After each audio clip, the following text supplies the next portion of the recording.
Gameful tips for beginners po. Alam mo ba na ang vitamin B12 ay super important sa ating mga alaga? Yes po. Unang-una, energy booster to.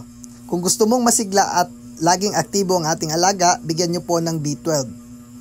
Pangalawa, good for nerve health. Tumutulong ito sa focus at reflexes ng ating alaga, lalo na sa training at mga exercise, no? At pangatlo po, stimulates appetite. Kaya kung choosy kumain yung alaga natin, B12 po ang solusyon dyan. Ganado siya sa feeds. At syempre, pinaka-importante sa lahat po ay blood health. Yung blood health po, magiging mas healthy yung dugo ng ating alaga, may oxygen sa muscles, mas matibay po siya at tumatagal. Reminder classmate, dapat tamang dosage lang at kung maaari, magtanong po tayo sa mga eksperto. At syempre, huwag nyo rin pong kalimutang ipaalam sa mga partner nyo kung para saan yung binibili nyo para walang gulo. Yun po at happy gameful keeping sa lahat.